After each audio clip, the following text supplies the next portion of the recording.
Welcome to Fantasy Football Aces. It's your boy, William Wolf. I'm back. And today we're getting into week 3. Let's fucking go. It's week 3, baby. I got young kicker, a.k.a. Bishop Sycamore, in the building. The man I'll be facing off with in week 3 of the Diamond League. He is running late in the heavy traffic in the swamp of Tampa Bay, all the way up to Spring Hill. So he'll be here shortly, and we'll get a nice proper introduction for young kick, Bishop Sycamore. This episode is sponsored by Celsius. Hey, let's get that energy, baby.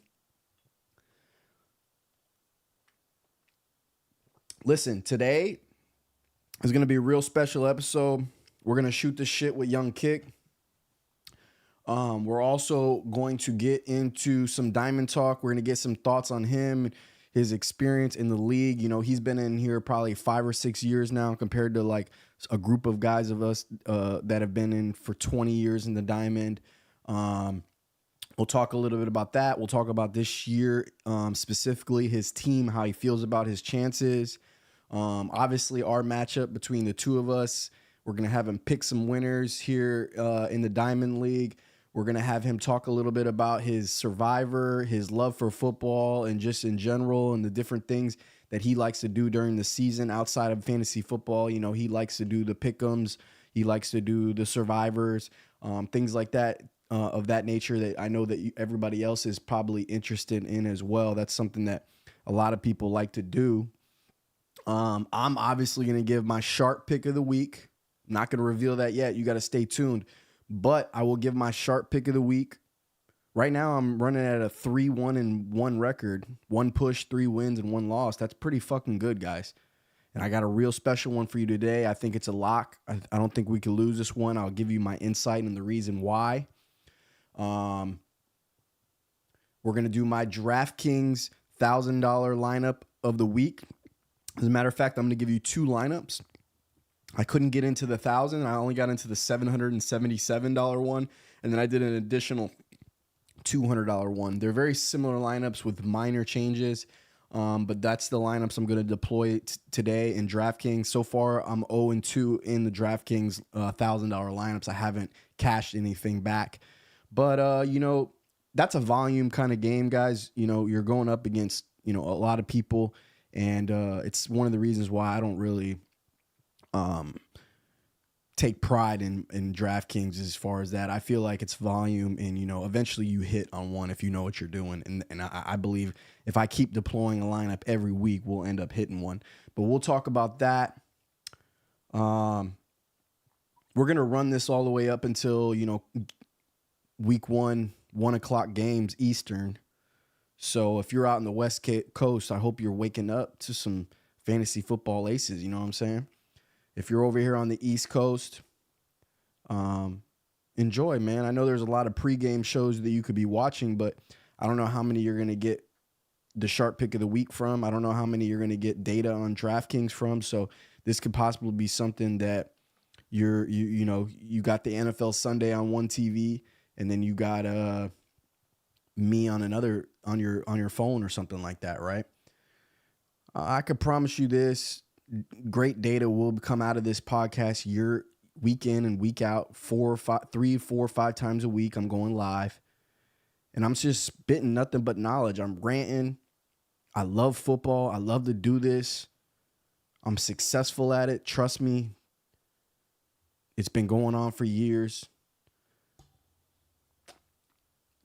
I'm going to adjust some lighting here. Hopefully get a little bit better lighting for Young Kick.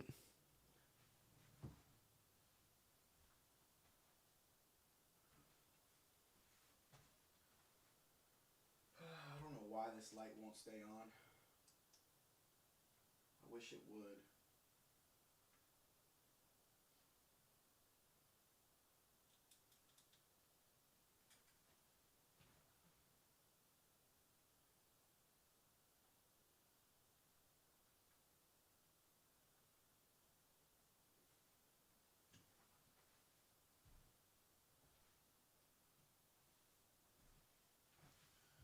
I think this guest one is a little fixed here.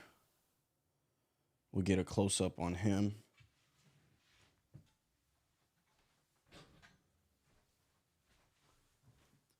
Oh, yeah, that's nice. He's a little taller than me, though. Looks like the mic over here is working just fine as well. Get that adjusted for Young Kick so he can relax like just like that.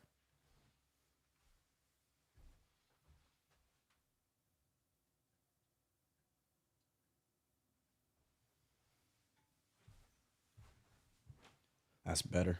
Even if he's taller, you'll be able to see him just fine. Young Kick.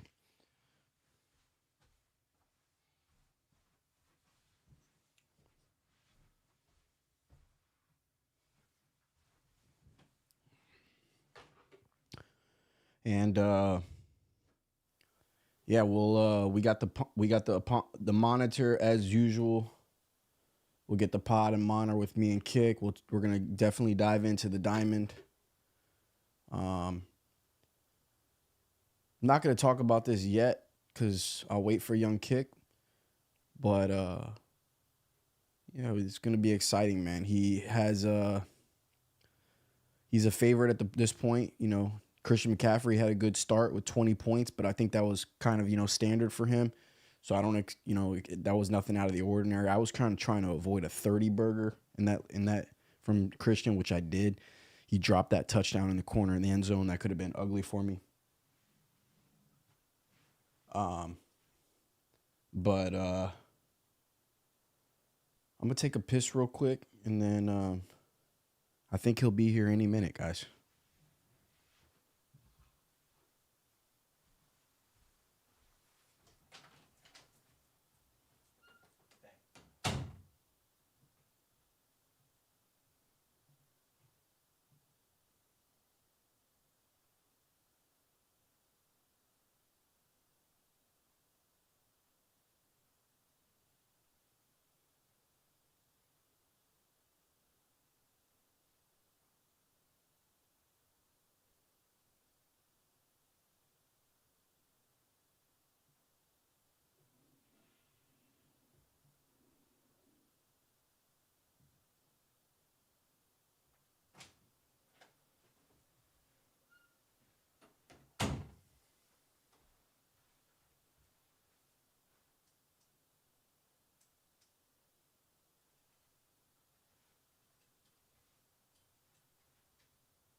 All right, so I'm gonna be real honest, guys. If you've tuned in to any of my other podcasts, you know damn well I don't have a problem speaking without any guests. I can rant here for an hour and a half, 2 hours easily. So what we'll do is, God, I wish that light would stay on, boys. It's flickering now. I might need to buy a new one of those. Yeah, it's a little dark in here.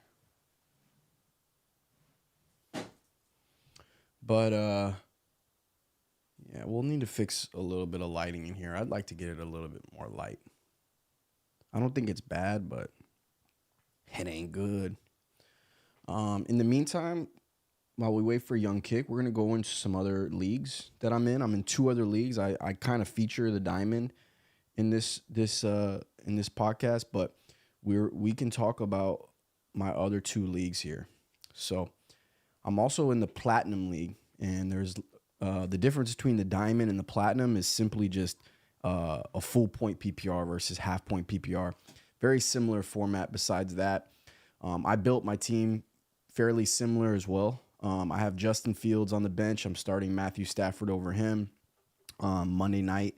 I just like that matchup better. I think the Bears at this point, I'm as sharp as they come when it comes to this team. I pay attention to them more closely than any other team simply based on the fact that based on the fact that I love them. Well, looks like Young Kick is in the building. Let's see. I'm gonna put my dog in the cage here, and then we'll introduce Young Kick.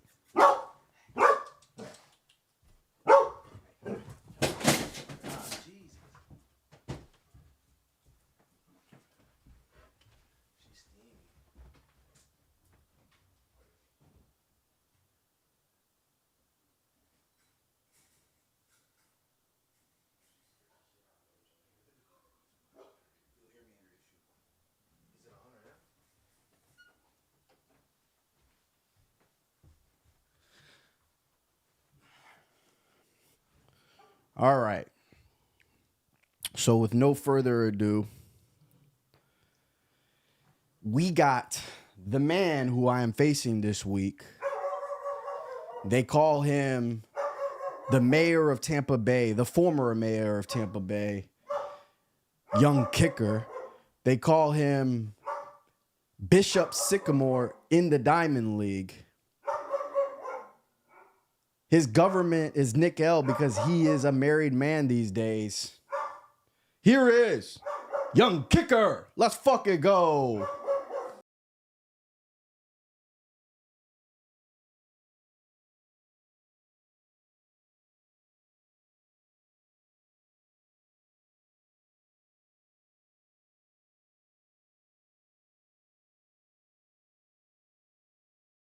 Stone Cold Steve Austin playing while you came in. The glass broke. He popped in. So yeah, we're gonna dive right into this, Young Kick. I'm gonna tell my dog to shut the fuck up real quick though, and then we'll pop him right in. Let's do it. There's a Celsius there too. Stop! Lay down! Lay down! Lay down! Lay down! Quit barking. Lay down. Her hair shot up too. She wasn't expecting you. Yeah, I know. Mine did too. I hope it's all right. I'm wearing a shirt. Oh yeah, man. We got a ton of viewers in here already. So actually somebody actually left a comment. So let's see what they're talking about here. Sometimes I have a hard time. Oh no, it's popped up. Tank Dell or this guy said Tank Dell or Barrios. It's week 3 and he's in a bad spot right now. With those I mean, two. that's an easy one, Tank Dell, but like, what the fuck are we asking here? I think because Waddle's out. Barrios? Oh yeah, that's true. Could be a PPR sneaky play with 6-7 receptions. Listen, you got to start Tank Dell. So, Young Kick, you've been in the league now for 5 or 6 years or something like that. Yeah, at least 6. It's been 5 or 6, and you came into the year, came into the Diamond, took it by storm with a fucking fantasy football championship. That was the last one. Haven't touched that belt since. Talk about coming into the Diamond your first year and winning a championship, how it felt, your perspective on the league at that point, and now how you come to feel about it now. Yeah, it was good. I mean, it's a good group because everyone takes it real serious. Back then, I think it was $600 or something like that, so it wasn't as much. We didn't have any reception points, 0, so it was a little different than what I was accustomed to. 3 receivers was different for me. Used to 2, but yeah, I had a good draft that year and got hot. I think I was a wild card and got hot towards the end, and then just I vaguely remember that you being like a 6 seed or something like that. I think I had Gurley his rookie year maybe. God, I won a fantasy championship with Gurley. How good was that motherfucker? Gurley was solid. They still had Sean McVay. They had Sean like with Gurley at least 1 or 2 years, didn't they? Yeah. The scheme was completely different. And then he got hurt or they benched him or traded him or That's whatever. something I've talked about on the pod is I've talked about how Sean is able to adjust his scheme based on personnel. He's not like the Bears and some of these teams that they just force their scheme upon their players opposed to like trying to adjust. He had Gurley at one point, and they were literally running the ball all the time. I remember even in the early years, they were just a lot of, with golf. They were just play actioning and running the zone scheme, running the ball, and now it looks completely different for Miami. But what do you think has transpired over the last few years in the Diamond as far as your success is concerned? Well, I can say I haven't reached that pinnacle from the first year. I hope to this season. I like my team. I know you don't. I'm top heavy. But I think I got a good team. I picked you to make the playoffs, so that's all that fucking matters. Yeah, I don't really give a shit what Shane says, so that's good. Yeah, but it changes as the weeks transgress, right? Like, I mean, I didn't like your team as much because I was more skeptical on Bijan Robinson, but I mean, at this point, you know that I was wrong. And you are one of the few people that say that I'm one of those kind of guys and I'm right no matter what. That's not true. He's already getting more snap counts. His snap percentage is already higher than I anticipated. I said 60% or less. He's already at 66, 67. So I don't know what's going to happen when Cordell Patterson's completely in that lineup and healthy and they try to Yeah, I don't think much. No, I mean, but they're going to use him. They're going to try to do things with him. I think he's going to have a big day today. I think both rookie running backs are going to have 20 plus. Possibly. Yeah, the good news shootout in Detroit. The good news for me is that Atlanta's been really good against the run so far this year. That's or I don't know why I said that because I'm facing Bijan and not Gibbs. Right. But I agree with you. I think Bijan's gonna have a big day. I talked about it in our matchup, specifically Thursday. I said that I need to avoid touchdowns from your other guys. If Bijan has a big day, fine. If Christian McCaffrey has a big day, fine. They're expected to. I need no touchdown from Ertz. I need no touchdown from Michael Thomas. I need no touchdown from, I expect Ridley to have a good day. Who's the other receiver? We'll look at it, but your second receiver. I might start Dobbs. We'll look. I got it right here. This is a different league, but we'll go to it. Got Judy. Yeah, I need to avoid a touchdown from Judy. So those guys, in my opinion, they're not going to get a ton of yardage to me, in my opinion. So it's like avoid a touchdown there, and I got a good chance of beating you. Yeah. But if the way your team's built, in my opinion, when those guys start catching touchdowns, that's when you're not going to beat you. You're going to lose that week, and that's what happened in the first week. You had Dobbs catch 2 touchdowns. Right. You had things happen, and that's when your team blows up because the other guys are going to do what they're going to do, bro. I got lucky. He only scored 20 points. Shit, he dropped that touchdown in the corner of the end zone. I wanted 30.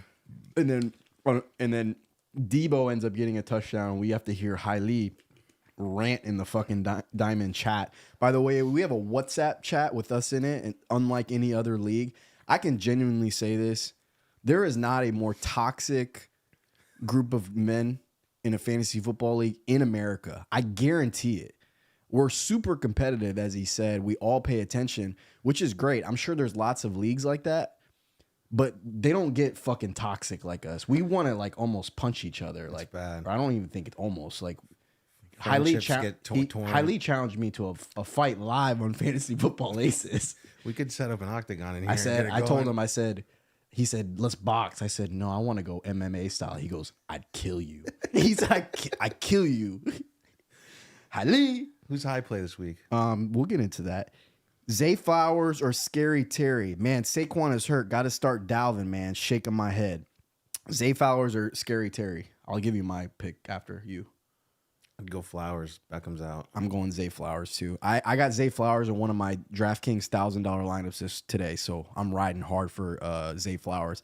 And if the first guy's still in here who asked about Tank Dell, I have Tank Dell in my $1,000 fantasy football lineup too. So those are 2 guys I need, so I'm gonna pick them. McKinnon or James Conner? That's an easy one for me. Conner. James Conner's an easy one. You want the volume. You don't know what's going to happen in Kansas City. They give the ball to everybody. Right. Clyde, McKinnon, Pacheco. Is he Pacheco's playing? hurt. Is he in? We'll look at all that. We're going to get into all that. So we'll start it off. by saying this. We talked a little bit about your team, but we'll talk about it now. We talked about your pass in the diamond, your first victory here in the diamond, your rookie season hasn't had anything since. Talk about how you built your team this year, like what your thought process was, how you feel about your chances this year.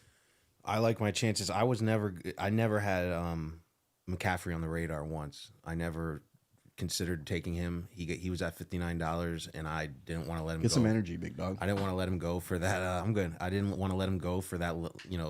Not 60. So I clicked 60, and I ended up winning him. So I never, planned to get him. I wanted Bijan the entire time. Sad to say, I wanted Najee Harris.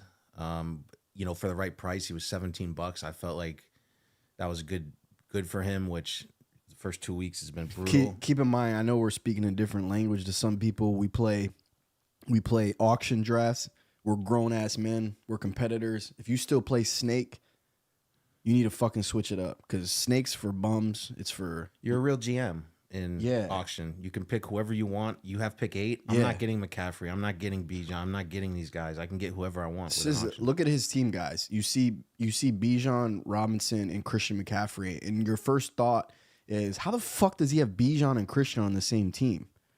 And the answer is, it's a fucking auction. So when you're in auction, you have $200, and you can run that up, like he said, like a GM, and allocate your money any way you want.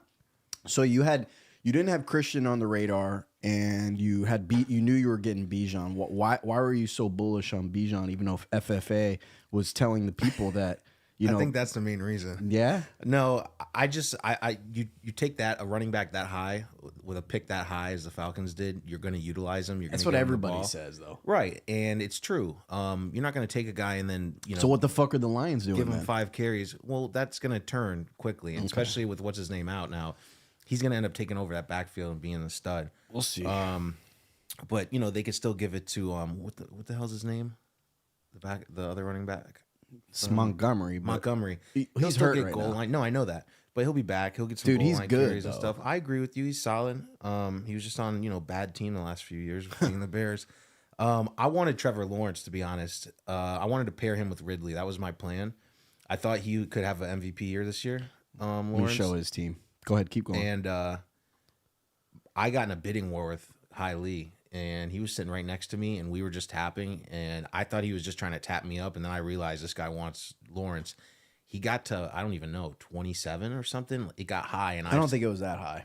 It was in the, I think it was in the 25, 26, and it got real high, and I went, all right, I'm going to bow out here.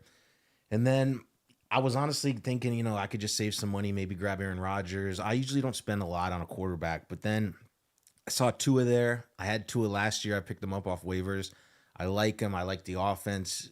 Tyreek's unbelievable. He's the freak. It's unbelievable. And they don't make, they made one of those human beings, and that's it. And is that your notes right there for the pod? No, I'm just looking at the roster. And then, so I got Tua, and, so far it looks like a good pick. He was $15 or so, it wasn't that bad. So, and then the receivers, I figured, I never was going to get Michael Thomas. He was there. I spent a lot of money, over $100, obviously, on McCaffrey, Robinson. And then, the rest, the bench, I just filled in. Hodgins, I thought, honestly, would have a better year. We got some questions, man. The chat is live today. I we probably got up to 10 viewers today. This is big. We're growing because of you, Nick. Anyways, it's Garrett Wilson, Tank Dell, Zach Moss in the flex PPR. I guess they're saying choose one. Who do you think? I'll tell you who I think. Who was the second one? Garrett Wilson, Tank Dell, or Zach Moss in flex. You got to go Garrett Wilson. I would go with Zach Moss in this one, because the volume. There's nobody else in that lineup. I'm sorry, there's nobody. They released Deion Jackson from the team. There's nobody else going to be there, so it's going to be Zach Moss. They're playing against a team that they can, they're going to end up getting opportunities to get. He's going to get some goal line carries. If they had Aaron Rodgers and they weren't playing the Patriots, I would say, Garrett Wilson's a no-brainer. I think between those three, you can really flip a coin on one of the three and be right. So you can't be results oriented after and be like, you fucking fantasy football aces. You told me Zach Moss, he fucking sucked dick. I mean, any one of those three guys can do well.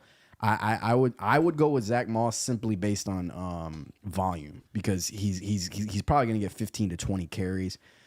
Tank Dell, you don't know what's gonna happen. He had 10 targets last week, but and Garrett Wilson obviously is the most talented guy. So if you're one of those, I can't leave a second round pick on right, the bench. right. I was just about to say that if you're one of those type of people that can't not play somebody because of their name and who they are, I'll give you a good example of that. I'm sitting DeAndre Hopkins today over Sky Moore.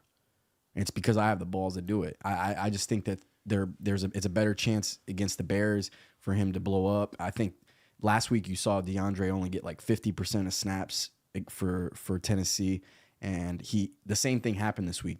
They sat him Thursday and Friday in practice.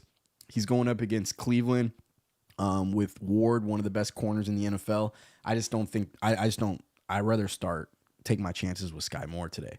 But DeAndre is the bigger name. Yeah, but I don't think that's, 3 years ago I'd say, yeah, what are you doing? But I don't think that's I don't know the word I'm looking for. I don't think that's too wild. No, I get it. I understand what you're saying. But Garrett Wilson, I would just, you're in week 3, so I know his quarterback is dog shit. But the big names, you can ride the bench, but I just think it's too early in the season to leave Garrett Wilson on the bench, because then you're going to hate yourself when he has 7 catches, 2 touchdowns, 120 yards, and Moss gets 10 carries for 40 yards. So we got another one: Mike Evans, Keenan Allen, Devontae Smith, Tyreek Hill. It says pick 3. This guy's got a monster fucking team. Tyreek Hill, we don't need to. There's nothing else to debate there. And who are the other 3? He didn't say if it was PPR or not, which is important for me to answer this question. But it's a very easy one. It's really whether or not you want it. You're not taking Devontae Smith out. You're not taking Tyreek Hill out. So it's between Keenan Allen or Mike Evans. He didn't say if it was PPR or not. Evans has the Eagles and Keenan Allen has the Vikings. I'd go. It's hard to bench Evans. The season how he started these first 2 weeks. I'd probably go Keenan Allen. I think that could also be a shootout. I'm going Keenan Allen too. Yeah. Mike Evans is great, but you didn't tell if it was PPR or not. If it's half point PPR, I can maybe say it's PPR. He says, yeah, Keenan Allen, man, you got to go with the volume. That's a good list of receivers. Yeah, it's a good list of receivers. I mean, I assume that you're playing a 2 receiver flex, so you only can literally start 2 of these guys. Plus, you're saying one of them is going to be your flex, I assume. If that's the case, if it's not the case, then I would consider doing all 3 of the receivers plus one of them at the flex. But you're not sitting Devontae Smith against the Bucs. I think the Bucs, they're weak. They're really good against the run, so they're going to try to stop the Eagles' run game. They're going to try to contain Jalen Hurts, similarly the way they did to Justin Fields. But I think the Eagles are going to pass all over that defense. I think that defense is terrible against the pass, and you're going to see big games from A.J. Brown because he was bitching last week, so they're going to try to make him happy this week. But Devontae's going to do his thing too, man. I made a prediction before the year started that he'd have a better fantasy football year than A.J. Brown. But I would sit Mike Evans simply based on the fact that the Eagles do have a good defense, and he's going to regress a little bit. He's had two monster games, so I think we see the real Bucs this week. Yeah, I agree. Baker Mayfield, I don't believe that nonsense that's going on yet. So going back to Kicker's team, you talked to. Let's get into what happened later in the draft. We know we got Tua, Ridley, McCaffrey, and Bijan. What's your thought process on Najee Harris? You just seem to go after this guy every year. He's a big body. Last year didn't have a good year. He started coming on a little bit at the end, and they were so-called improved their offensive line this year. I mean, it looks, the ball gets handed off and you got defensive tackles, ends already in the backfield. It doesn't matter who's at running back. Put Barry Sanders back there. He's getting tackled for a loss. So I don't know if it's so much Najee Harris is a bad running back. I don't think that's the case. I think the O-line has just been brutal. But if there's any day, we talked about this earlier in the week, for him to get back on track, it's against the Raiders. So what was your thought? But for me personally, forget all the other things you said, because Right. I thought that before the year started too. I was like, I'm not drafting anybody on the Steelers. They were on my no draft list. I did a video about it. But you were never concerned about Jaylen Warren. How closely have you followed this team? This guy's a stud, man. he's all right. Yeah, he went to NC State, I believe. He was good in college. Most teams have 2 running backs nowadays. It's just the facts. It's very rare for the bell cow like McCaffrey. There's not a lot of them. So most anyone you're going to be splitting time.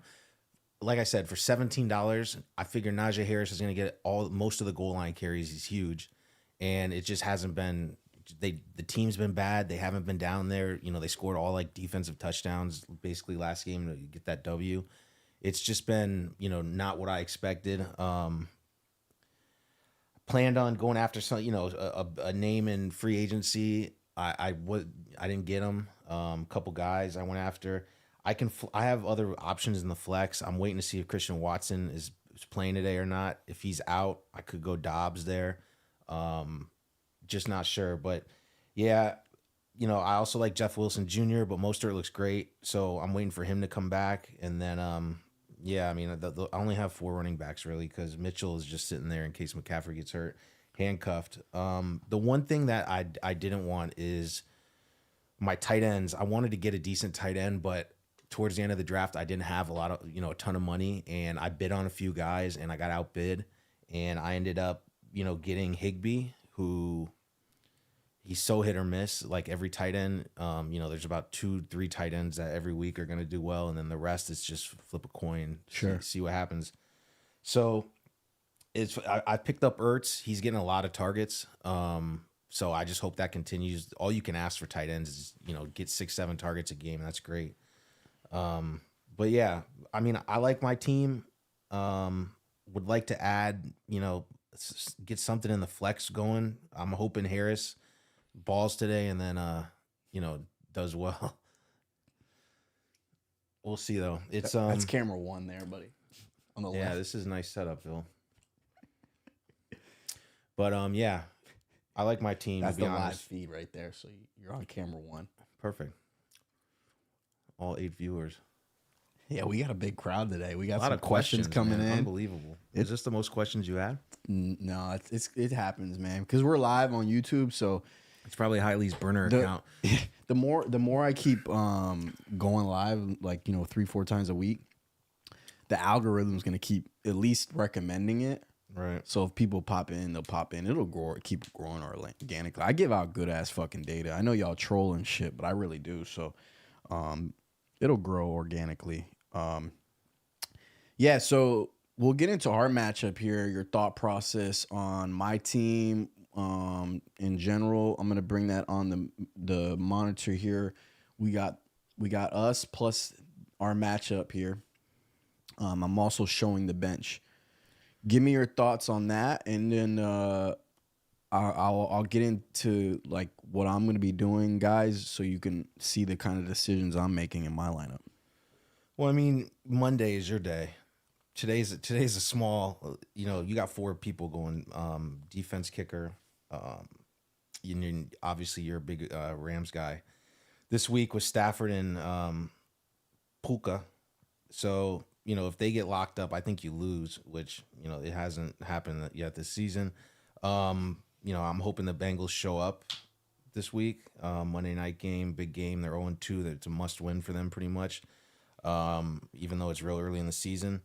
Collins has been solid. Those guys can have duds, though, obviously. Just depends. I got Collins basically against Ridley today. That'll be a good matchup as far as Jacksonville and Houston. And then, I got Sky Moore in some other leagues I'm in. I'm in 3 total leagues, and I was thinking about starting him. I'm not gonna. Just one of the reasons is I have talented receivers in that league. I think Pollard's gonna obviously have a big game. Arizona's terrible. Wow, Yahoo raised my shit up to 15 points. Remember how I've been bitching about that? Yeah. I just realized that Finally, Yahoo shows Pollard love. Yeah, he's going to go for at least 20. Yahoo dropped Harris down to 8. He's going to go for at least 20. Shout out to Yahoo. Harris is not even scraping 9 points projected. But yeah, Mostert, I mean, it's going to be it's a good matchup. It's going to be close. You know, Miami, obviously the Miami-Denver game is big for me with Tua and Judy. I got Ertz. You got Pollard in that Dallas-Arizona game. I'm hoping Koo has a big game. I think a lot of points are going to be scored in that Detroit game, so I'm hoping a lot of field goals, and it's indoors. And I like Koo, man. I've always had him. Went to Georgia Southern. Saw him in the flesh last week. My Packers took a bad L. Shout out Matt LaFleur. Doesn't know how to manage a game. But, yeah, it should be a good matchup. You think you're going to win? I would have honestly liked to see McCaffrey get at least another 5 points. I really wanted him to catch that touchdown, and I'd be feeling good. I mean, I'm projecting now, but projections don't mean shit. They do. A little bit, but, you know, a projection of me winning by 9 can change like that. It changes in like a second. I think I was 80% at one point last week. It changes in a second. I got blown out. So I'll say this. In your matchup, I feel very lucky. In our matchup, I feel very lucky that Tua is going against Denver. Waddle's out. They're going to put Surtain on Tyreek Hill. I can't ask for much more. I'm not saying that the Dolphins Tua still won't sling, but I can't ask for a better. I mean, you can ask for maybe one or two other corners in the NFL. Surtain locked up Tyreek last time they faced each other when Tyreek was in Kansas City. I saw some clips on that actually randomly popped on my algorithm. But you got Mostert. I have Mostert. So you're hoping that the Dolphins run the ball a little bit more. And so far this year, Denver has been really bad against the run. So that's my thought process. But for me personally, I'll say this again, and I can't emphasize this enough. Your path to victory is getting a touchdown from Ertz, Michael Thomas, or Judy. If one or two of those guys get a touchdown, I'm probably not going to win this week. I don't necessarily need Sky Moore or Nico Collins to have a big game. I just need them to, get some yardage. Yeah. My path to victory is more so, I'd say Mark Andrews getting a touchdown. I think Mark Andrews probably needs to have a big day today. I spent some capital on my tight end position, and I've said this Thursday in my videos. I said, if you spend money on or you spend capital on your tight end position, Travis Kelce, Mark Andrews, if you spend capital on those guys, you need them to ball every week. You need them to have big years because you're essentially saying, hey, I'm putting a receiver value at my tight end position because I can make up the disparity at receiver by like starting a guy like Sky Moore, for example. Right. I'm starting Sky Moore over DeAndre Hopkins today. That decision's final. I'm not coming back on that. On your screen now, you see DeAndre. He's going to play this Sunday. They said that last week, too. They said, is lined up to play Sunday. But what the fuck does that even mean? I'll tell you what it meant last week. It meant that he only played 50% of snaps. And you could fool me once, shame on you. Fool me twice, shame on me. Isn't that the saying? So I'm gonna wait and see kind of approach with DeAndre. He's got to get this. He's got to practice on Friday for me to fucking want. I know he's a vet, so they probably are just like, hey, rest. But I didn't like the snap percentage last week. It was only 50%. I watched the whole game. They had Treylon Burks in the game 90% of the time. We got a couple questions. It says thoughts on the Super Bowl halftime show. I'm very disgusted. I don't even know what the fuck so that they is. Just named. I know who asked this question. I think it's one of my buddies, Scott. They just named Usher as the halftime. Usher? Yeah. Usher's straight. Some of the because when your daddy's home, we got some of the guys in the group think Usher's a great person. He's a good performer. He can dance. He can sing. Bro, he's a G. What you mean? Some of the other ones, since we were in high school. I know, but that's the problem. Some of them think he's washed, dried, starched. They put a lot of washed people on the Super Bowl. Yeah. Yeah, I mean, I personally don't think it's a it's going to be. I think it'll be a good show. Dude, Usher's an icon. Right, he has a million hits. They usually bring some more people out, whatnot. Some surprise. You think they'll bring in Little John? Yeah, he could be. Yeah, well, I don't even remember his shit. Yeah. So one of my buddies is taking. You some think somebody will slack in there. You think somebody will hit the knee dance? The little pop.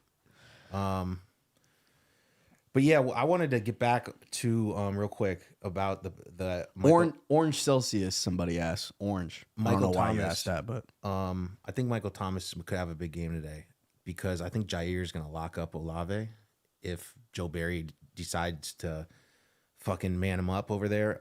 So I agree with that. So Thomas will be Roger Douglas will probably cover Thomas. He's a good corner, but I could see a lot of slants going. Slant king. I already thought about that because I was looking at DraftKings lineups, and my thought process is that game is just going to be low scoring defensive battle. I just think the game's going to be a defensive battle. Joe Barry's defense is a mystery week to week. We have a PPR Hubbard, Roshan Johnson, or Kendrick Miller. That's a fucking shit Someone's show, buddy. In bad shape. Yeah, you're early, in bad shape, week buddy. 3. Awful shape. Miller born. It's the backup running back for Carolina, Hubbard. Right. The backup running back for the Bears, Roshan Johnson, or Kendrick Miller. He's Saints. Yeah, I'm going Kendrick Miller. Got to. And the you got to roll Green Bay's rush defense has been getting gashed. I really deeply thought about putting Kendrick Miller as my flex in my DraftKings lineup, my $1,000 DraftKings lineup. Well, I'll show that later. I have it on the screen. I'll pull that up. I thought about doing it, and I was like, you know what, man? I can see them like Jones Jr. They're like them doing both of them and just easing this kid in. So I don't really want to. I didn't want to take my chances on that. I wanted to go with a more this week in DraftKings. I kind of went with a more for sure thing. Like I gambled on receivers, but my receivers are actually starters. They're gonna play. You know what I mean? They can possibly get volume. I got Adam Thielen going for me, which is he's like $3,100 on DraftKings. I've got a feeling. I got a feeling. He could be decent, man, because Andy Dalton. And that was my thought process. Quite literally my thought process. I was like, Andy Dalton's better. They're going to go into a hostile environment in Seattle. White guy to white guy. It's going to be loud, and Young's never seen that. You know, obviously at Alabama. I was happy. That was my thought process. I think Dalton will be possibly more competitive, make them more competitive this week at Seattle. He's a veteran. He's been in there before. It's loud. And then, could be a good start. We got another question, man. People are coming in today, buddy. All I had to do was get Kicker in the building. Week to week. Long question. 12-man PPR triple flex. I need to start 3 of these. Hopkins, Miles Sanders, London, Terry. What are y'all thinking? That wasn't that long of a question, but 3 out of those 4. Is that what you're saying? 1, 2, 3. There's 4 guys, so you're gonna bench one. Hopkins, Miles Sanders. Miles Sanders is in your lineup. He's the running back in Carolina. And then the other 3 receivers. It's Hopkins. full. It's PPR full though. To me, you're leaving Terry and Miles Sanders in your lineup for sure. Scary Terry. It's between London and Hopkins, and that's a tough decision. But I know who I would take. I think I go London. I just think that we're not going to help this guy out because I'm going to go Hopkins. I just think that the Detroit Atlanta game is going to be. I think it's going to be a high scoring affair. I could be totally wrong, and they could be running the ball, and it's 17-14. But I think it's going to be a shootout. Here's where I'm at with Drake London and Kyle Pitts. You're not starting in those fuckers until Atlanta says that shows that they're going to actually pass the ball more than 10 times a game. Yeah, Arthur Smith doesn't give a shit about fantasy. I'm not starting Drake London. I'm not starting Kyle Pitts. Now, I will start Hopkins, but I just realized that there's a chance he only plays 50% of snaps this week. And he can always re-aggravate the injury. Yeah, but he's big. He could. So is London. They're both big boys. They can catch touchdowns in the red zone. So that's a wash there from that thought process. But we're split here, but I think we gave you the answer that we're going to go Miles Sanders and Terry. It's just a matter between London and Hopkins. You could flip a coin there. I'm going Hopkins. He says London. So, hi, I'm of the belief that Sky Moore is absolute dog shit. This is Shane Stiddick. Oh yeah. At what point does FFA back off this terrible hot take love for this inferior pass catcher? Thank you. So. Shane, he is such a he's so pussy whipped that even his YouTube account is his girl. It's Jennifer. It's his burner. He can't even have his own. This guy doesn't show up for week 1 in the NFL. He doesn't show up for week 2 in the NFL. And now he's on his girl's fucking YouTube. He can't even create his own YouTube. That's how bad this guy's off. Sky Moore. I got no comment. Let me just. I'm gonna triple down on this take because some people have pea brains out there. Talent doesn't matter when it comes to fantasy football. That sounds terrible if you take it out of context. Like if you just clip that right there, I'm gonna sound like a fucking idiot. But talent definitely matters. But you don't have to have an absolute talented guy in an offense like Kansas City in a system. He's the number 1 receiver. He gets the most snaps for Kansas City. He runs the most routes for Kansas City. The only other player on that offense is Travis Kelce that you're going to start, right? So you're not going to start Valdez-Scantling. Kadarius Toney is only getting 20 to 30% of snaps right now. He's injured and questionable every week. Sky Moore is inevitably going to get some volume.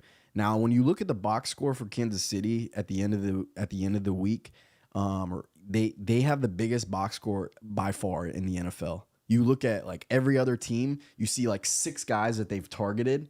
Patrick Mahomes targeted the guy on the fucking the fucking coach. He literally targets everybody. He threw one to the guy selling pretzels. Yeah, in section 132. Steve Barron with 1 target. Like he targets everybody. He throws it to all 3 running backs. He throws it to all 3 tight ends. He throws it to all 7 receivers.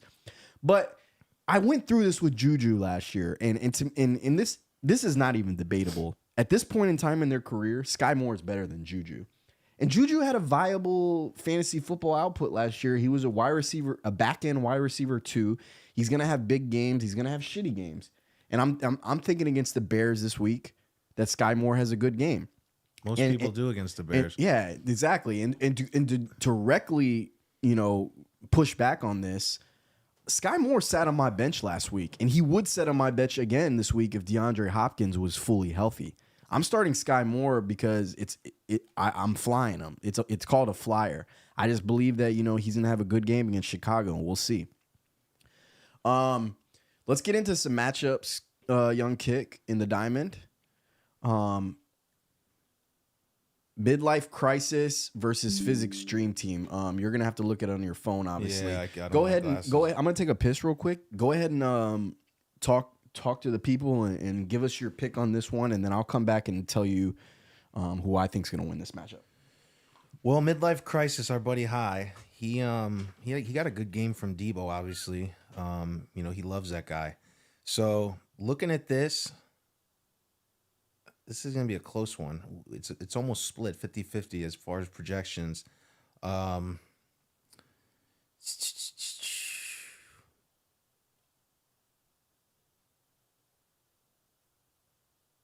This is close. It honestly is going to depend, I think, what Mahomes does. If they're blowing him out and they start running the ball in the third quarter, I think that High has a good chance of winning. But, Lawrence, it could be the same thing. They could be blowing out Houston and start running the ball more as well with Etienne. So 2 good quarterbacks going. High, I think High has a slight advantage just because he already got 22 from Debo. Metcalf at home is good. Pickens, we know how much High loves Pickens. I think Gibbs is gonna have a good game. Hall could get locked up against New England. This is a good matchup, to be honest. But I would probably pick High just, if someone held a gun in my head. So it's obviously unfair for me to try to change my pick now based on the fact that Debo had a big game. So I picked Kyle, and I can't change it based on that. Right. I think High probably has a better chance to win now because of that big output by Debo. Right. But I picked Physics Dream Team, and I said most of the same things as you. I think this is a really good coin flip matchup. I just think that that Patrick Mahomes will be the difference. Yeah, that's what I said. The Bears, he's gonna explode against them. You got to think they lost at home against Detroit, right? They went down to Jacksonville, and that was a playoff matchup. Jacksonville's gonna be a playoff team. That's something I give some insight to the people out there that are diehard NFL guys like myself. you witnessed a playoff matchup right there. They Yeah. played in the playoffs last year. Jacksonville's very well rounded. Dude, they're going to be in the playoffs. They're very good. They're well coached. Right. They're that team that was a fucking hell game. They played really good defense down there in Jacksonville. Kansas City, to me, one thing that they showed in that matchup more than anything, and it's the reason why I'm sitting Justin Fields, is they showed that their defense is fucking real good. They got this Jones year. back. Chris Jones came back. They got a lot of young talent in the secondary. They got the young just keep middle reloading every linebacker year. Bolden. Their defense is strong this year. So I think that Pat Mahomes is going to have a really big day today. I think 4 touchdowns. I think 3 of them might go to Travis Kelce. Right, but you always got to be worried about, for example, if they say they get up a big lead, they're up 24-3 in the third quarter. Kansas City's one of the teams though that does still keep passing, but you just always got to be concerned that your team gets up too much, and then the fourth quarter they're just pounding the ball. You can't think like that. No, I know, But if we're analyzing the matchup, right. But it could happen with Trevor Lawrence too against Houston. So yeah, I as a matter of fact, here's a fun statistics. Houston was the best team in the NFL last year in fantasy against quarterbacks. And you want to know why? Because they couldn't stop the fucking run, and they were losing by 21 in the first quarter every time. So the quarterbacks don't have to go do to shit. sleep, right? And for fantasy, that's not good. If it's your team, it's great. Yeah. All right. So I picked Physics Dream Team, and again, like I said, before Debo, I would have maybe picked Physics Dream Team, but just because of his output and that it gives High, I think, the slight edge. All right, so Comeback Kid versus Whoopsie. I'm gonna, before you even speak, I said that these are the worst 2 teams in our league. So it's the battle of the shit. They're both 0-2. One of them's got to get a win. Who's gonna get it? Yeah, shout out to Whoopsie. Alex, can't believe he spent, I think this is the first time I've ever seen him spend any money in free agency. And he went all 100, but he's been a bottom feeder. He had to figure something out, dude. He left $100 out there 3 years in a row. I quite literally was like, unbelievable. Thank God he's in our league because it's free money. I'm going Comeback Kid here. I like Zay Flowers today. Smith can, easily have a big game against the Bucks. George Kittle had a good game already too. Yeah, I know. Kittle had more than his projection. I don't know if Pierce is going to do much. They could be down early and just chucking the ball. He sucks this year. He's a bust. I'm not sold on him, but Kelly's going to get a lot of volume. He got lucky. Eckler out. He's lucky there. So if Eckler's playing, I like Whoopsie, but because he's out, Kelly gets a lot of he's going to get a lot of touches. I would go Comeback Kid in this matchup, but yeah, this hurts my eyes to look at. They're both very bad ball clubs. Yeah. Very bad ball clubs. And I'm not trying to talk shit. I'm just being honest like I always am. This is bad ball clubs. Shout out to Allen though, man. I mean, if you're Big a Joe Packers Mixon fan. guy, I guess you can say that. I've never been a Joe Mixon guy, so I think I just don't like this team. I picked Comeback Kid in this one already as well. Yeah. The Criminals, who hopefully is still tuned in, he had a huge game from Waller. Waller balled for him this week. Waller had a big game. Darren Waller balled. So he's up against John's team, who he's been begging to bet money on because Saquon Barkley's out. Typical behavior for That's the all Shane Shane will critic. do. If the matchup is in his advantage, he'll bet you. He'll talk shit. If anything's even, or he'll go in his hole and hide. Yeah, I agree. He's coming off a real big high after that Clemson win yesterday with FSU, so he's feeling good. He won a good amount of money on that game too.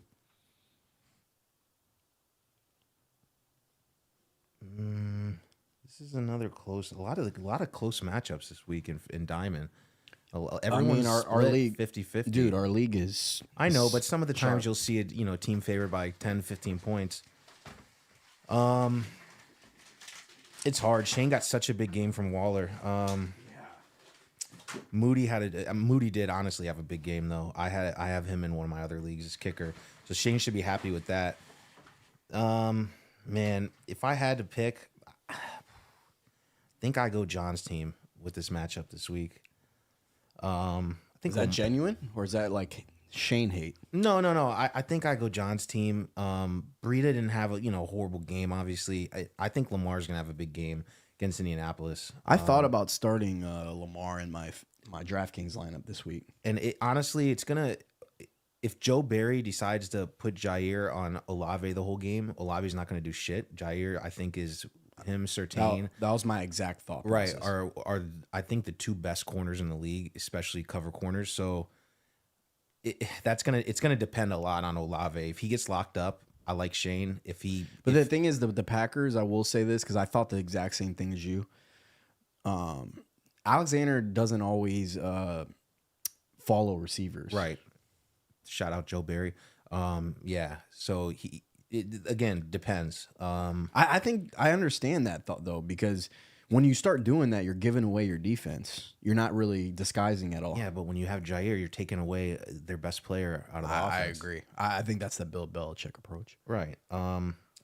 Looking at this now, man, maybe I do like Shane. Kirk Cousins could, that could be high scoring against.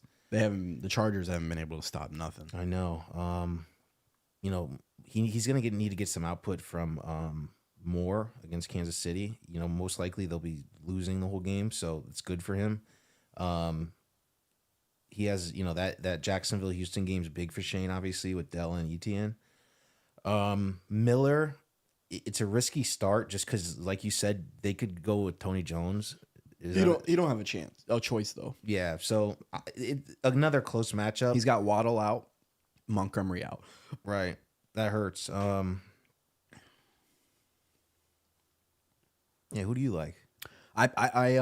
This is before Waddle was ruled out. You pick Shane. So I technically could change at this point, but I'm not gonna change. I like Shane's team because Kirk Cousins, I think, will have another solid game. I don't think he's gonna have a 32-point game. I think that was fluky, but he'll have like another 22, 23-point game. I think Garrett Wilson's gonna get locked up. I think DJ Moore, there's a chance he gets locked up. I think Tank Dell will do I think he'll have a good game. Tank Dell, I do. I think he struck gold on him, I believe. I think Tank Dell is a solid receiver for fantasy. We know he's talented.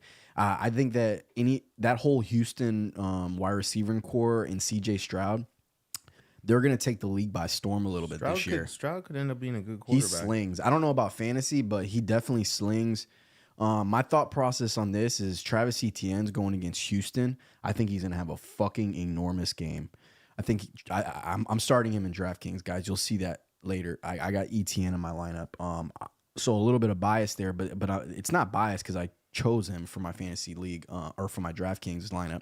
I think Kenneth Walker going against Carolina is also another fucking great matchup. Yeah, at home. I think that those two guys alone are going to fucking explode. And then if he just needs a little bit of help somewhere else and Kirk Cousins to do well, I think as long as he avoids Lamar Jackson going for 40 against him, and you look at Chris Olave and Garrett Wilson, they're kind of a wash. They're both got tough matchups this week. I think James Conner's absolute dog shit, and he's playing against Dallas, which is not even going to help him at all. I think they're going to stop them pretty. I think Dallas will lock them up. So I think John's team right now is one of the worst in the league. I mean, he goes Barkley every year, which obviously Barkley's top 3 talented running backs in the league, no question. But man, the injuries just half the battle in fantasy is just surviving injuries. Well, and that's not a good one to have with your main workhorses goes down So for even a week or two. You got John or criminals? This is tough. I would go John, I think. Okay. We're split there. Yeah. I hope John wins, for the record. I think there's 11 guys in that league who want John to win. Yeah, I agree.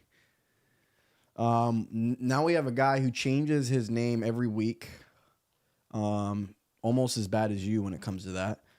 I've had one name the entire season. Yeah, but look, I change it season to season. what was your thought process on this, man? I watched a documentary on Bishop great, Sycamore, and it was amazing. That guy, that coach is. Was it actually a good documentary? Yeah, that guy's a legit maniac. That coach, he doesn't think anything's wrong. He thinks it's cool. He thinks it was funny. I gotta watch it. Literally is a maniac, and I thought it was funny. So I saw the advertisements for it, but I thought it was corny, so I was like, I didn't watch it, but I'll watch it. it's worth a good documentary. It's worth it. Baby Kyrene or automatic Pickens?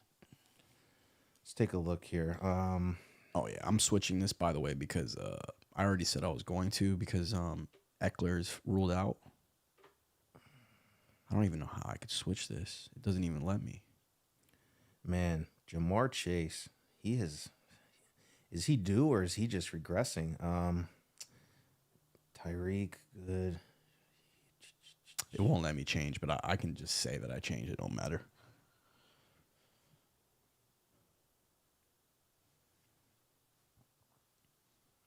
I like baby Kyron. Baby Kyrene. Kyrie. Is that how you say? How do you say this guy's fucking name? Karen, Kyrene. I think Kyron. Kyron Williams. I like that his team. Eckler's out for Pickens. That sucks, obviously. That's usually an automatic 15 points. A lot of the time 20, especially in the matchup against the Vikings today. He would have probably had balled. Yeah. So now he has to go Algier. I'm not sold on Algier. Obviously I have, his teammate, Cole Kmet, man. Let's see. He's done anything? Dog shit. Yeah, I was gonna say he's dog shit. I like baby Kyron's team isn't honestly. He's starting Mooney and Kmet. I know that's rough. And Madison, I think he could lose his job to be honest. To even if he doesn't, it's Cam 50, Akers. It's gonna be 50-50. Right. But yeah, as far as this week goes, I like baby Kyron. Well, baby Kyron, he's only going with him because Aaron Jones is possibly out. He's got Aaron Jones. If he has Aaron Jones, Madison's going to the bench. And I'm not trying to give advice. He already had that as his thing. Aaron Jones is projected 0 points, but he is not listed as out yet. And so they have him projected 10.7 on my screen right now. I'm looking on my app, and him and Watson are both projected 0. I didn't realize he had both. We're looking at the same thing. That's weird. You're on Diamond? Yeah. I'm looking at the match. Wow, the app is different than the website.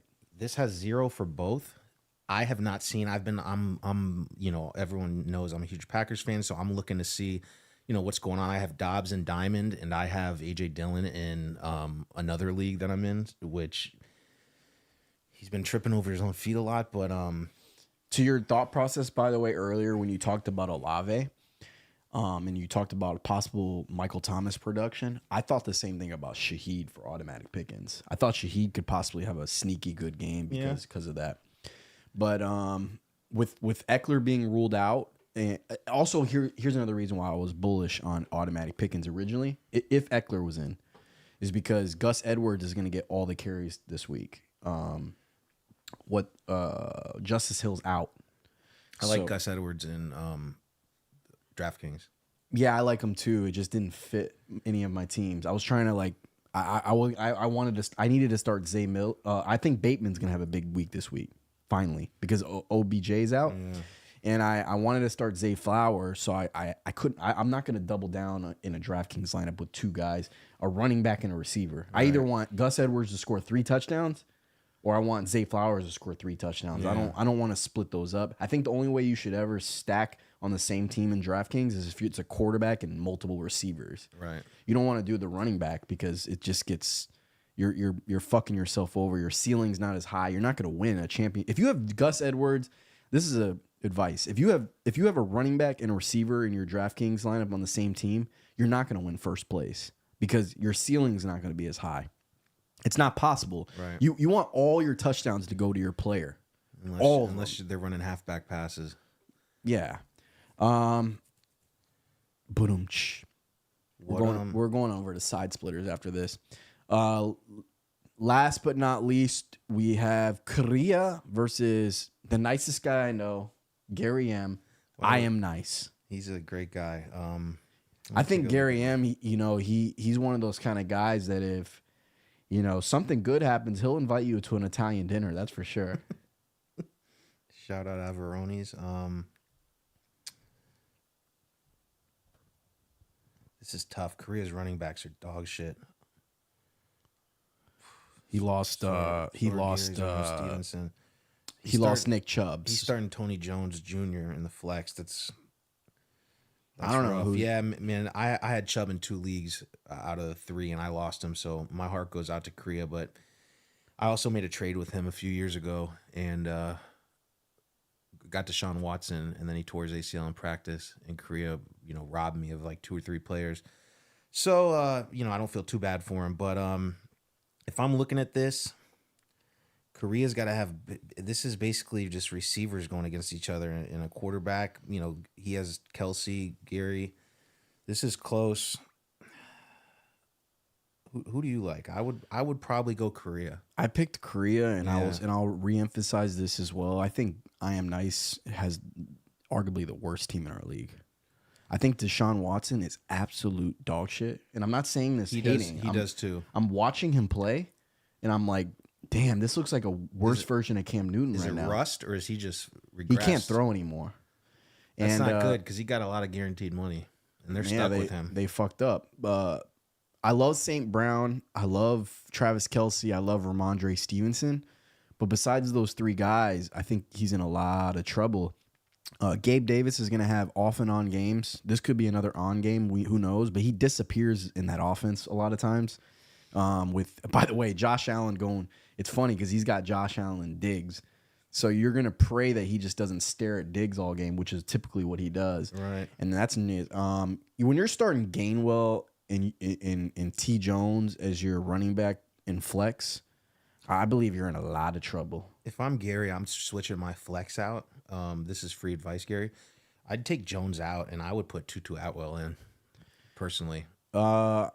Jones, you take the 2 touchdowns away last week, and he didn't do shit. We walk on a tightrope when we do this show and we say things like that, but it is true. And I don't think there's anything wrong with saying stuff like that in our league because we're giving out advice to the world. But I actually agree with that too. I would not have. I'd even consider taking out Gainwell and putting Tutu Atwell and then leaving Jones in at running back. I just think that I agree with you. I like Tutu a lot, actually. I think Tutu's a good player. I think that's the way he had his lineup originally. But Korea, the thing is with him is you got Josh Allen and Diggs, Keenan Allen. I like White a lot. I don't like him against Philly, but I do like him. Right. And I like Scary Terry. I think, with Herbert being really shitty this year, that hurts him a lot. But his team's better than Gary's, man. There's no reason he shouldn't win, in my opinion. And what we get?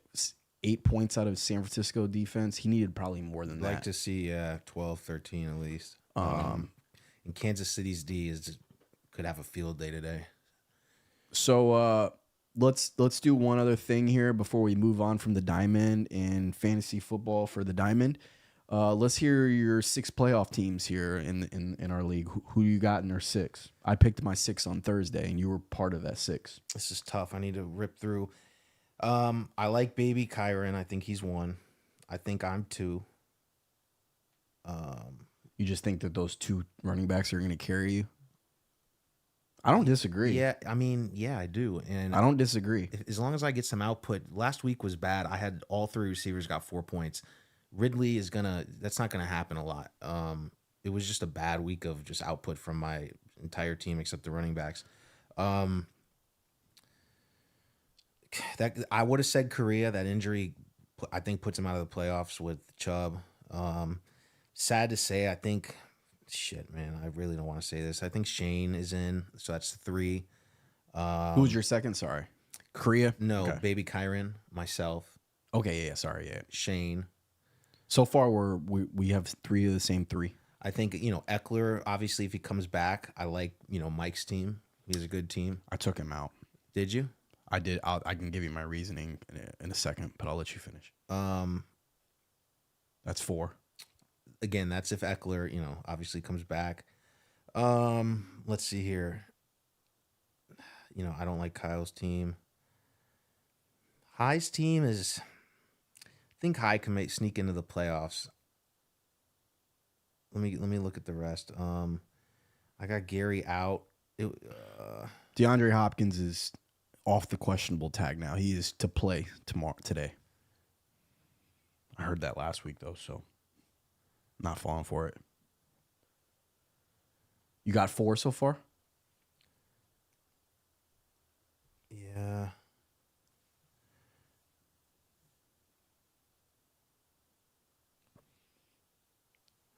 right, I'll go Baby Kyron, you, me, Criminals. Criminals, Mike, Mike the Cop. Mike the Cop, and I right now I'm throwing in High Lee's team as the six that I would pick now. Again, anything can happen. Yeah, injuries are still gonna McCaffrey happen can as snap well. his leg next week. So here's my thought Let's hope process. that doesn't happen. But Here's my thought process, and I think that you're gonna agree with this thought process. I got Baby Kyrene in, I got FFA in, I got the Criminals in, I got you in. 4. I have Physics Dream Team in. I actually like Physics Dream Team. My 6th spot is between Midlife Crisis and Korea.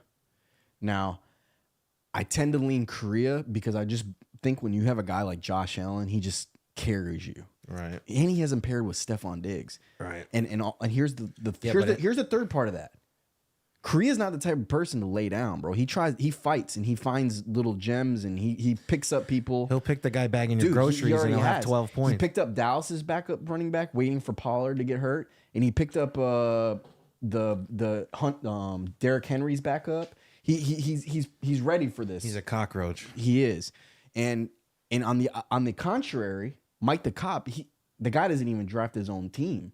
So you think that he's really going to make adjustments as the year goes on? No, his team's dog shit right now, especially with Eckler out. I don't.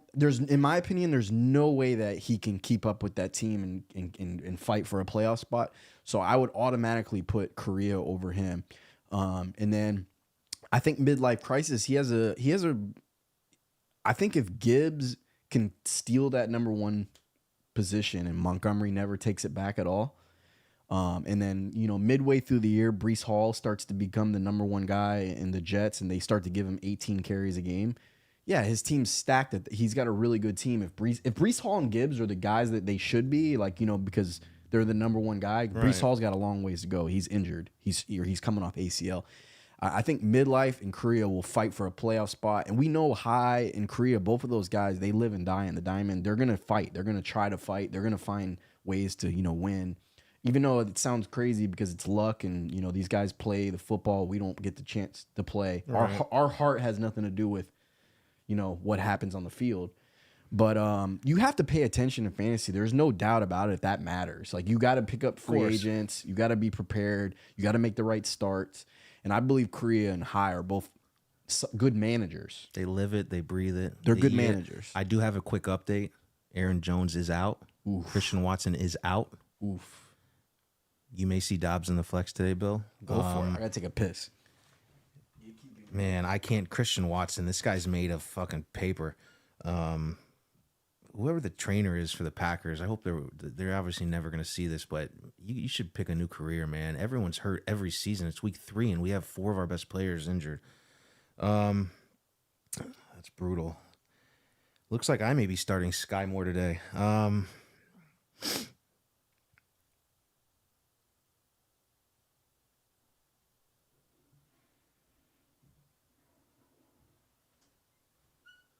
Yeah, I gotta make some adjustments here. So we're going to move away from the diamond now. By the way, St. Brown has been ruled healthy. He's not questionable anymore, so he'll be in your lineups. I got that alert as well. That's a good amount of diamond talk. We got our 6 playoff teams. All right, I got another update. This is not good for the Packers. Bakhtiari's out. Jair Alexander is out. Watson's out. Aaron Jones is out. Why is Alexander out? He had I think something with his back, they said. That's great for John's team against Shane O'Mac. That's bad for my Packers. Yeah, that's really bad. I wonder how much that line has changed. I mean, who the hell is the team trainer? The line is Saints -1. It's Green Bay -1 now. What the fuck? How does that happen? My thing's like glitching. Here it says Saints -1, and then when you click in, it says Green Bay -1. But it's got to be Saints, right? I got Saints -1. Yeah, I'm looking at the same app you are. Wow, that's brutal. Let's refresh this Vegas odds. All right, so I'm gonna move into my pick of the week, guys. We're gonna go into that right now. Fuck, make it the Saints. I'm thinking about that actually, but I'm not gonna make a drastic change just based on that. So, we're at the pick of the week here. We got all of the NFL action, all of the Suns. I'm 1-1 on the year. I should possibly be 2-0. The Jaguars weren't able to backdoor the Chiefs last week on 2 chances in the goal line, Backdoor season. it didn't happen. So, Cleveland was an easy one. Jags let me down. On Thursday, I'm undefeated. Haven't lost on Thursday yet. San Francisco was an easy bet. I bet them. I actually put money where my mouth was on that one, and I don't always do that. I am putting my money on my mouth every single week on my pick of the week on Sunday. We have several games that I'm interested in, but the game that is going to be my pick of the week this week is the Kansas City Chiefs minus 12.5 against the Chicago Bears. Obviously, you know that there's no bias here because I'm a Bears fan. As you can see in the background here, I'm a diehard Bears fan, diehard Chicago fan. Here's the thing, guys. Oof. And I'm going to take this off the screen here. You can see the game here, 12.5. I'm going to go full screen here. So if you study what's going on in Chicago, our offensive line is shit. Our play calling and scheme is shit. But what you want to focus on is how Vita Vea absolutely dominated the Chicago Bears last week. He killed the guards. He killed the center. And you're going up against now Chris Jones. Chris Jones is a better defensive tackle than Vita Vea. I will say not by much. Vita Vea is a monster. But Chris Jones is healthy. He's a game wrecker. He's one of the best in the NFL, if not the best D tackle in the NFL. He's at least top 5. He's going to wreck the game. Not only that, but the Chiefs like to blitz. They're not going to let Justin Fields beat them. They're going to say, hey, you're going to have to make reads on us. You're going to have to throw the ball. You're going to have to actually find open receivers. We're not going to let you run on us. I can genuinely see this happening. I can see Kansas City blitzing and Fields finding a seam and going to the house, like a 60-yard rushing touchdown. And that cuts the score to 42-7. I can see that happening, and for fantasy purposes, it's one of my things that I'm nervous about. I'm like, fuck, if I miss out on one of those games that Justin breaks a 70-yard run, because I could really see that happening because the way Kansas City likes to play, they like to blitz, and then if they blitz and then Justin finds a seam because they'll be in man-to-man behind a blitz, he'll go to the house. But I'm not relying on that. And overall, I just am going to go off what I've seen the first 2 weeks on tape. And what I've seen is that Justin is in the gun. They have him trying to make reads. I think that the offensive line is going to be shit. He's taken the most sacks in the NFL this year so far. I just think that Kansas City offensively, Pat Mahomes is going to have his coming out party today. He hasn't done a whole lot this year so far. The offense has been kind of putrid. Is that the right word? Yeah. But this week he's gonna go crazy. I don't even think the Bears even will have an opportunity to backdoor in this game. I'm thinking about it being like, a 30-something to 14 game, somewhere around there.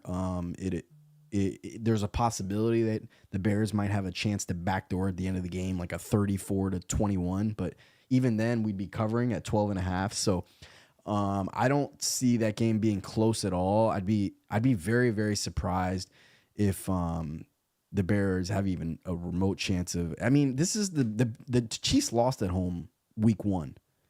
They're at home again today. They're gonna want to make a statement. That's just my opinion. Do you have any pick you want to give for the people? You do something like this every week, don't you? I'm in a lot of like survivors, and I'm in a lot of pools with against the spread and everything. Let's talk about the against the spread first. I'm looking now. A lot of injuries this week, so it's tough. So my pick was the Jaguars. They're 7.5. I like them. I don't think it's going to be close. I think Trevor Lawrence, they're at home. They're coming off a tough loss against the Chiefs. I think they'll be fired up to get back on the winning track, and I like the Jaguars. It's a tough week, though, as far as spreads go. I like the Seahawks as well at home. But, yeah, those two are the only ones that, I really like. a lot of the spreads have moved a lot I like Jaguars. recently. Yeah, that Packers is brutal. Honestly, if they had their guys, I think they would. It's their first home game. Love looks good. I would have took them, but there's no chance now with left tackle out, starting cornerback out, starting running back out, number one receiver out. It's going to be uphill battle. But yeah, I think the Jaguars would be my best pick. I took them in a lot against the spread stuff, so hoping they get a big win. Alex Smith, I don't know if you're still in here. I don't know how long ago you wrote this, but PPR. I mean, there's no question here, so I don't really know what to say about it. But it says Jacoby Myers, Tutu Atwell, or Terry McLaurin. I guess you're picking one. I think that you pick Terry McLaurin there. That's pretty easy, right? Yeah. I mean, Tutu's great, but he's the number 2 receiver right now, I guess, after Puka Nacua. I mean, Terry caught a great touchdown. A sick post route touchdown in the end zone. He's a good. I mean, I don't see why you. I think Terry's one of those kind of guys you probably never could take out of your lineup. And they're going to be most likely. The spread tells you they're going to be playing from behind. Yeah. So let's get into your survivors. I'll let you take over from there. You could talk about them. Tell us like what exactly you're doing, how you're doing, and who you're taking. You could take the floor here. I'm actually going to give you the guest feature here. oh wow, This is big. Guys, this is your survivor picks of the week. Camera one. Survivor can be easy. It can be hard. I like to save the very good teams if I can. Obviously, like most people probably do. Cowboys and Chiefs, I think, are both stone cold locks as far as Survivor. Neither of those teams are going to lose. But I want to save them. They're both, obviously good teams this season. So again, my pick was the Jaguars in one of my Survivors. I have them in a multiple. I have Dallas in one that's just a surefire, so I know I'm not, losing all my entries. And then I have Seattle in another one at home. So Jacksonville, Dallas, Seattle are all my survivors this week. I want to hold on to the Chiefs if I can. I was going to ask you, Bill, what's your opinion on this? Because there's multiple different ways you can do this. Is if you have a lot of people have 3, 4, 5 entries for survivors, they get before the season. And then, when it's time to pick, is it best to, as trying to pick 5 different teams to win is extremely hard. Is it smart to go Dallas all 5? If they do lose, you're out.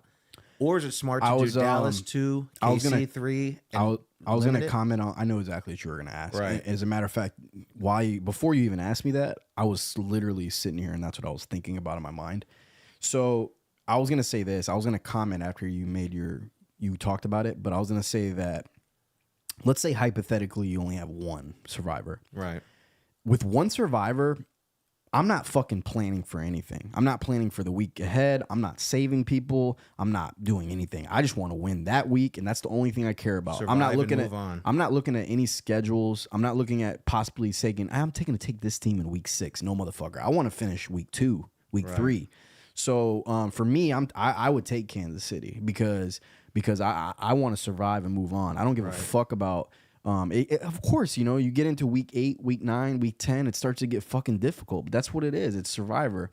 And I'm going to take my best mathematical chance. I obviously like to look at Vegas odds, and then I like to go with the biggest spreads. Obviously, you take the biggest spreads, but you also consider your own subjective feelings about things and why you think you might like somebody, for example, the Jaguars this week. But when you're getting into 4 or 5 of them, yeah, I mean, you want to spread the wealth. You don't. It's difficult to answer that question. Like I probably more or less would still take the lock in all 5 of them, and just because I really. You're saying one. Would you separate it where you got 2 locks? For example, Dallas, KC. Are you doing 2 Dallas, 3 KC? Because they're both 12.5. Right. So to me, I'm not looking at it from a subjective standpoint. I'm looking at it from an objective Vegas spread. And like for me, I don't give a fuck if I like something more than the other thing. Like just because my feelings, right? I care about the math. And the math is 12.5 and 12.5. It's A or B.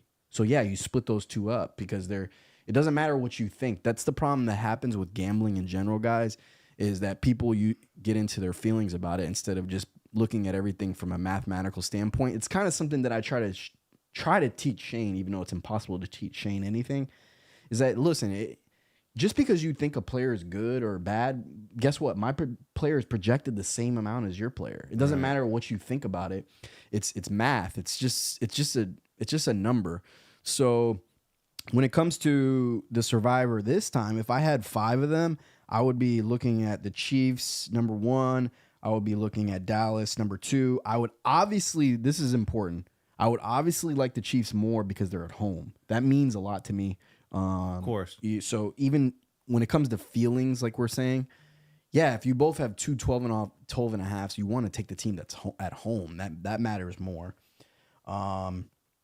So yeah, and then I would, looking at it here, you know, you got the Ravens 7.5, Jaguars 7.5. Those 2 teams would be in consideration, but if I had the Chiefs and Dallas still left on my board, I'd be taking both of them and all of them.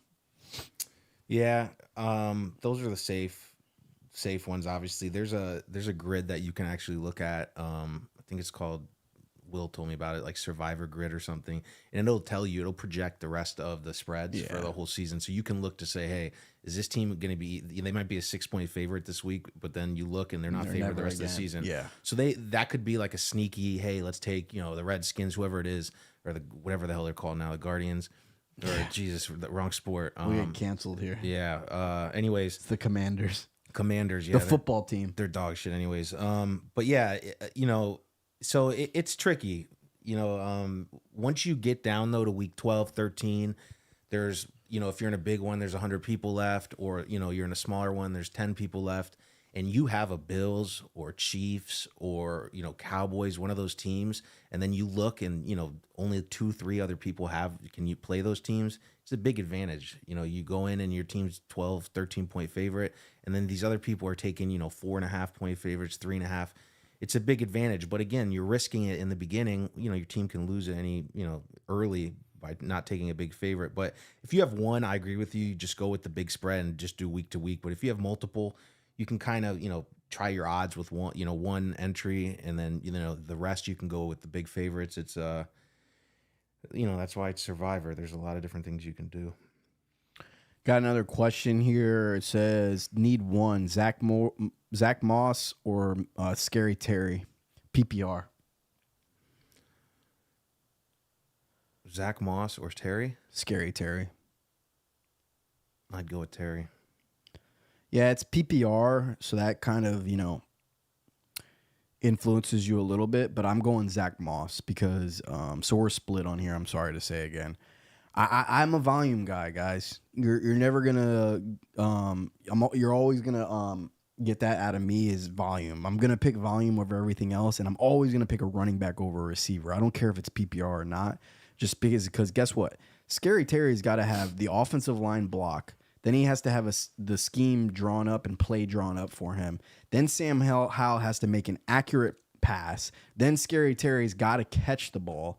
And that's not even factoring in that the defense could be trying to take Scary Terry away, opposed to a running back where we call hike and we just hand it to him. And we get down inside of the 2-yard line, we just hand it to him. There's no variable when it comes to running back outside of them getting the ball handed to them. There's nobody else competing against Zach Moss in that backfield. I think that offensively, the Colts aren't bad, man. With Richardson's out, I believe, though. That's a good question. He is. He's out because of the concussion. It's that redneck. What's his name? It's Gardner Minshew. Yeah. So that hurts Zach Moss a little bit, I will admit, because then it takes away the read option threat, and the defensive ends can kind of crash down on Zach Moss. I still pick volume over everything, but I don't mind you starting Scary Terry either. I mean, we're split here, though, so we're not going to help you too much. Flip a coin, buddy. I'm going with volume. He's going with the more talented player. Zach Moss is not a talented running back. I'm just basing it off volume. Now, let's get into our DraftKings segment. I'm going to show you my 2 lineups, and I am going to I'm not going to go into detail about the money that I spent on them. I'm just going to show you the 2 teams that I'm deploying this week. You have both salary $300. You have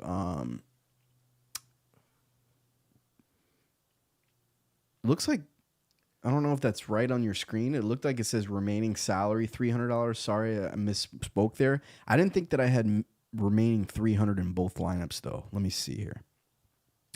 I got 300 remaining in that one for sure. Yeah, it looks like I did them both the same. I both have remaining $300 in both. So I'm rolling with Pat Mahomes today in as my quarterback. I'm not dicking around. I'm not fooling around with Lamar Jackson or Justin Fields as I did week 1 and 2. I did Justin Fields against the Bucs last week, and I did Lamar Jackson week 1 against Houston, which I took the gamble against going against Houston that Lamar would have a big rushing day, even though I know that quarterbacks tended not to do so well against Houston because they don't have to throw the ball. And guess what? That's exactly what happened in week 1 with the Ravens. They rushed it in with Dobbins. They rushed it in with Gus Edwards and Justice Hill. And Lamar didn't have to do much, and they won the game.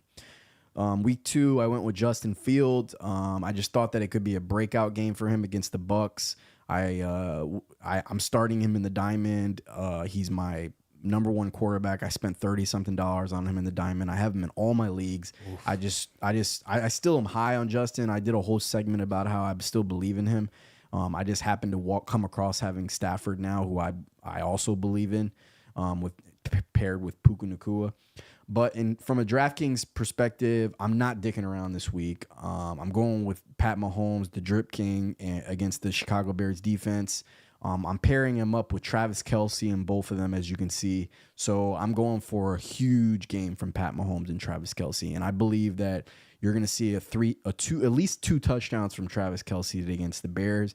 I just don't think that the Bears are a smart enough team, a smart enough organization, a smart enough defense to try to actually scheme up to take away Travis Kelce. I think you're going to see a lot of zone. And when you see a lot of zone, Travis Kelce always him and Mahomes, they improvise and they just run option routes all day. And by the way, I saw Dumb Money the other day, good movie, which is advertised on this screen for DraftKings. Couple touchdowns for Kelce for Taylor Swift today, I think. Yeah. If she's in the house, he said that he wanted to put a show on. I don't buy those rumors though, personally. But yeah, I got Travis Kelce paired with Mahomes. In one of my lineups, I put Tony Pollard in against the Cardinals. Now that cost a hefty $8,000 in DraftKings, but like I said, I'm going with more for sure things in these lineups this week. I'm gambling on receivers, and I'm taking more because running backs kind of let me down last week as well. My quarterbacks really let me down, but I'm going with Tony Pollard against the Cardinals. I think that he could be the best running back in fantasy this week after you saw Christian McCaffrey only put up 20. Bijan has a chance, obviously, if he gets enough carries, but we know Tony is the bell cow there. I think against the Cardinals, they're going to get a lead. He's going to get more opportunities. I think there's a good chance he breaks a really long run today, like a 30, 40-yard screen pass or rush. I think Tony Pollard is going to be an absolute monster. The argument against not putting him in your lineup is it's going to cost you $8,000. And I already spent a lot of money on Mahomes. So when you got Kelce, Mahomes, and Pollard, I'm essentially banking on those 3 guys to have huge weeks. They have to. I spent so much money on them. They have to have big weeks, but I think they will. I paired Pollard with Travis Etienne in this first lineup. He's going against Houston. He had a bad week last week against Kansas City. But here's the thing. Travis Etienne is a bell cow in Jacksonville. There's nobody else on that depth chart that's stealing any carries from him. He's the true RB1 there. He's a 3-down back, and he's going against the worst rush defense in the NFL in Houston. They're going to get a lead. He's going to have to run the ball more. I think Etienne can have an enormous game against them. Wait, what the hell happened to James Robinson? He got shot last year, that's for sure. No, that's Brian Robinson. Oh, okay. James Robinson was good in Jacksonville. Oh, yeah, he got traded. Him. Yeah, and then is he even in the league anymore? Who knows? He was bad. In this first lineup, I had to go really cheap at receivers. I went with Rashad Bateman. He's only in the $3,000 range, but OBJ is out. OBJ is out. The Ravens are going against a Colts defense that I think is weak against the pass. They've been weak against the pass all year so far. I think Bateman can have a breakout game. You're talking about a first-round pick with a ton of speed who's only played 30 to 40% of snaps so far this year.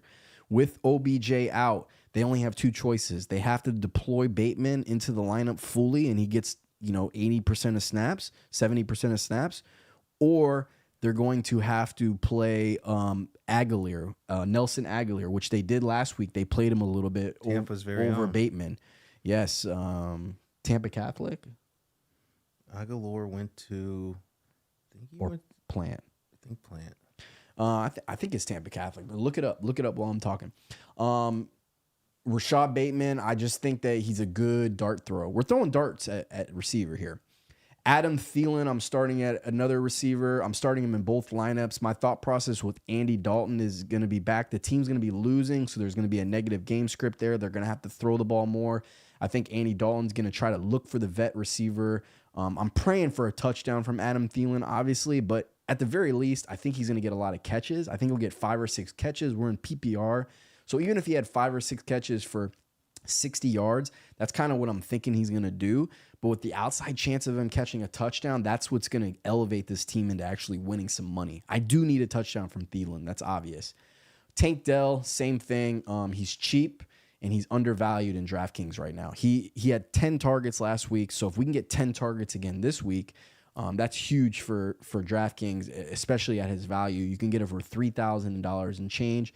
I have him in both lineups. I have Adam Thielen in both lineups. The only difference I did between these two lineups is I did Zay Flowers instead of Rashad Bateman. I think Zay Flowers is the guy that you're absolutely is a lock to get a lot of targets in for the Ravens this week with OBJ out.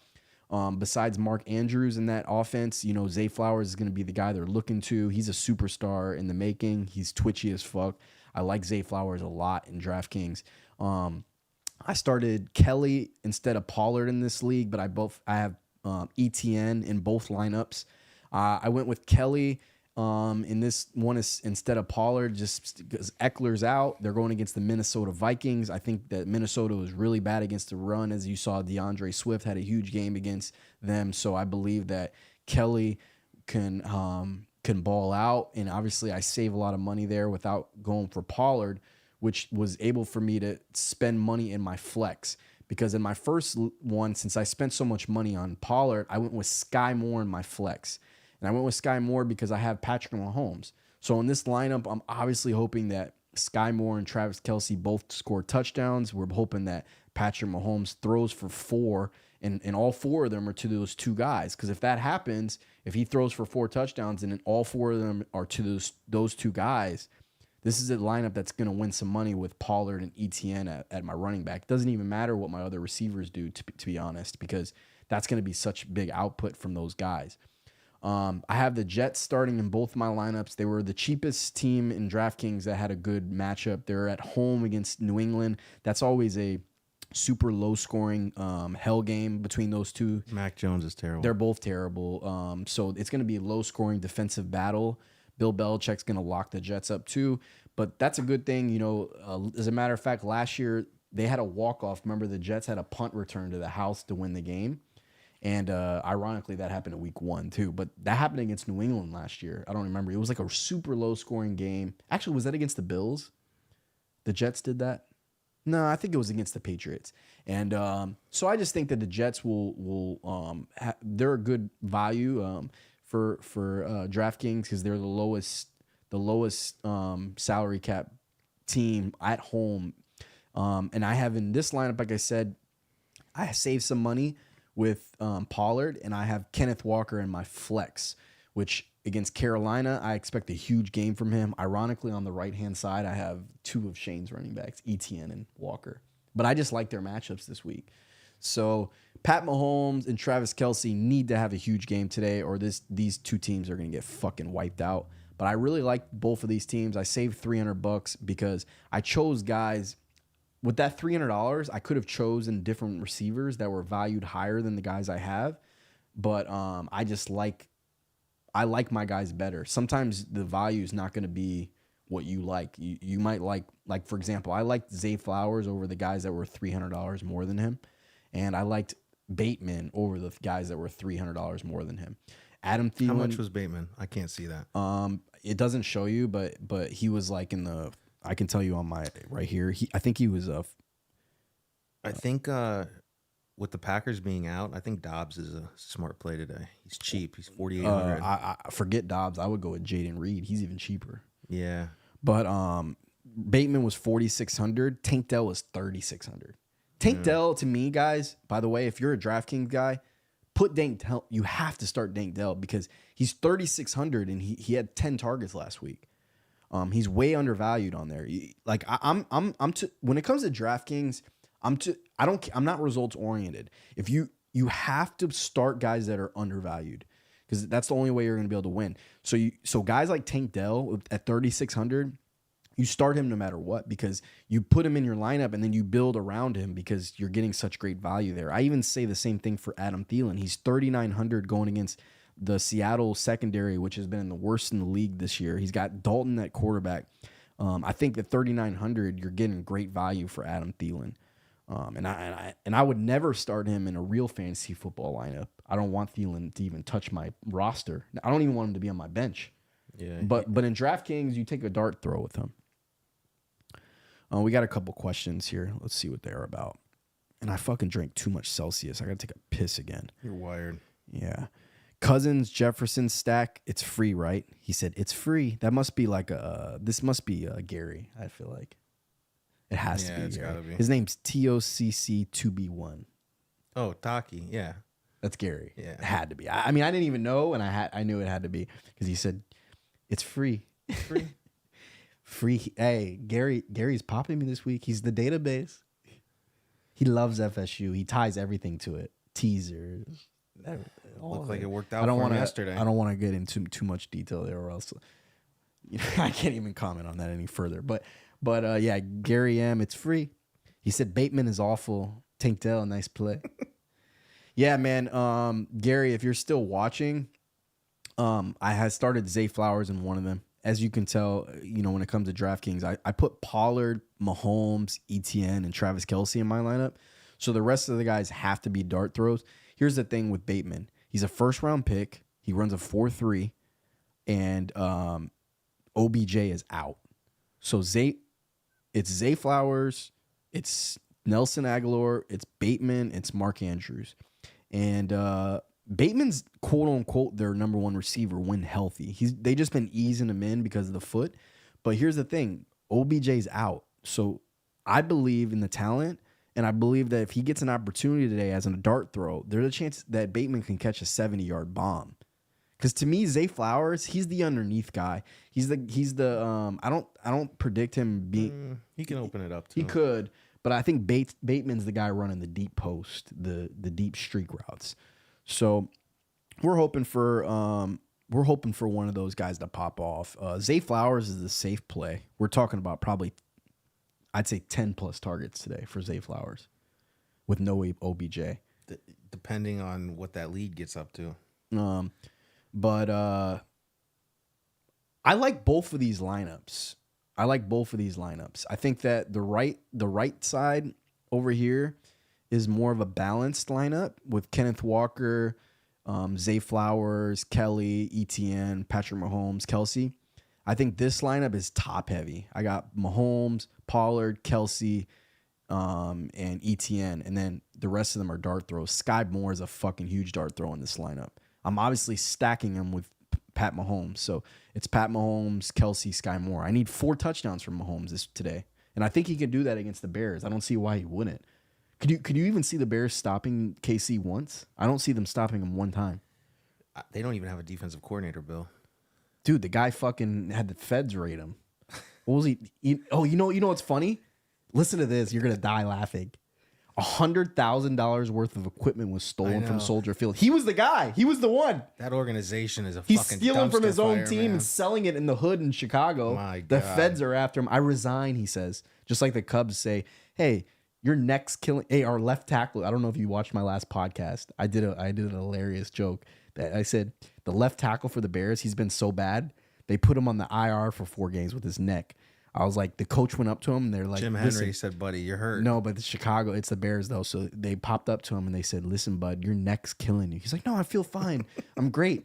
He's like, I'm really looking forward to this week against Kansas City. No, your next. I don't think you heard us. Your neck. Your neck's throbbing, buddy. You're going to the IR. He's like, what do you mean? He's like, I feel great. I've actually never felt better. Listen, I don't know if you watched that tape, but it looked like you strained your neck, buddy. IR for you. I got to take another piss, and then we'll move on to the last segment of the day, and we'll get out of here. You can talk about DraftKings if you want. Yeah, I'm just putting some lineups in now.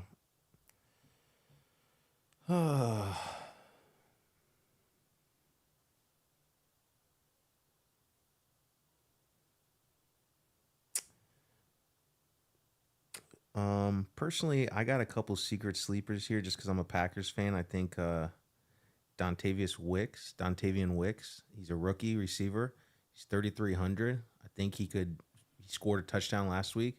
I think he could do it again this week, especially if they get down, they'll be passing. He's real cheap. I'm letting him know about Dontavian Wicks, a rookie receiver from the Packers. He had a good week last week, didn't he? He scored a touchdown. Yeah, I like Ertz this week too. I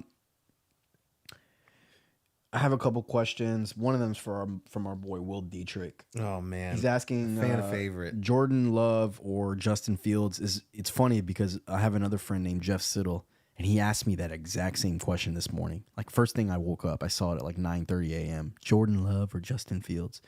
Now here's the answer. Justin Fields, I'm sitting him in my diamond, but I have a quarterback who I believe is slinging for over 300 yards a game. And Matthew Stafford. He has Tutu and Puka, who look like they're pretty good receivers.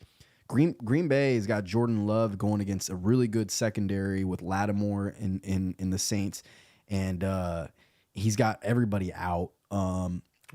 Here's the thing: 6 touchdowns, Fields, 2 games. Fields, you couldn't get a worse matchup this week. You couldn't get a worse matchup. Kansas City, I think that their defense is better than the Bucs. And they're on the road again in a way louder environment. Ray J gets pretty loud. Let's not get it twisted. They get really rowdy up at Ray J. You know, it was louder at American Social yesterday for that FSU game. In between them making out with their girlfriend and buying beers at the bar, Ray J gets a little rowdy.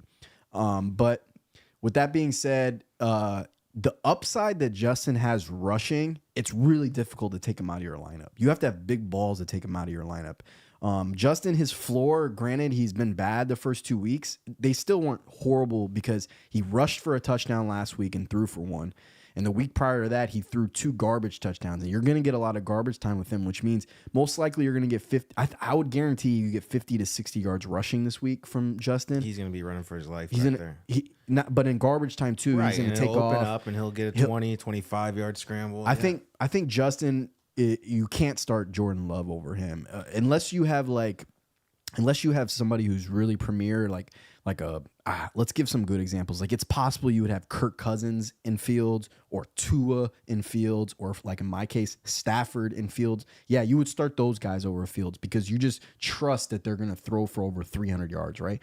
Like if you're going to start a quarterback over them, you trust that they're going to throw for over 300. I don't think you can guarantee that with Jordan Love against the New Orleans secondary. It's a feelings thing. It's subjective, but I think Green Bay and New Orleans is going to be a low scoring hell game today. I think it is now for sure with all the injuries. But you got to remember, Love, one of 4 quarterbacks to throw for 3 touchdowns in their first 2 games to start the season. He said another Carlin Kramer says Rashad White or A.J. Dillon. He has Aaron Jones ruled out. Yeah, I got to go A.J. Dillon here. Last week it was same thing. He was out. I was there watching it. He kept tripping over his feet. Holes were opening, and he just had one of those games where you just want to put it in the back of your mind, forget about it. I think A.J. Dillon, I'm going to play him in DraftKings.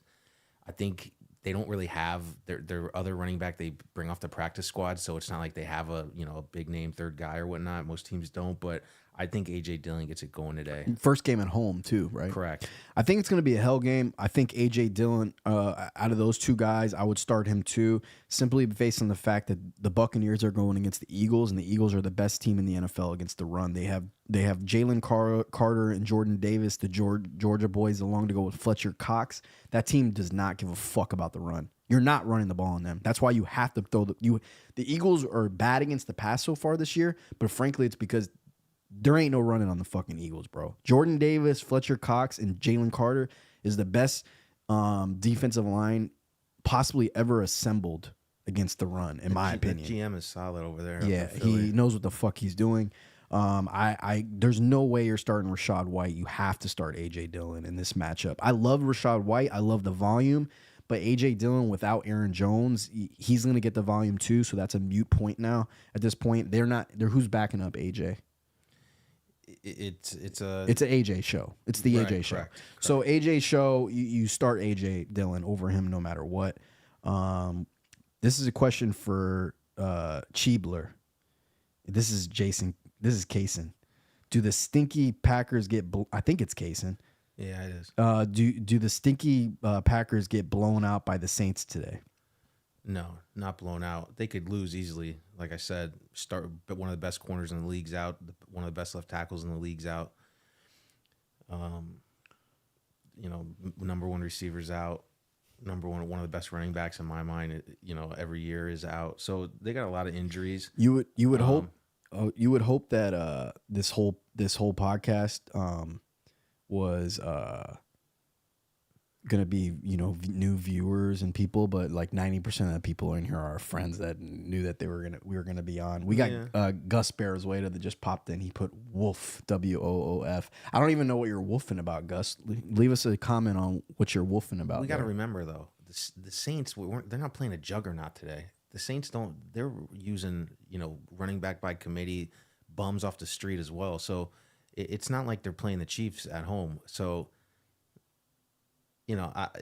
could the Packers win? Of course. Could the Saints win? But I don't think there's going to be a blowout either way.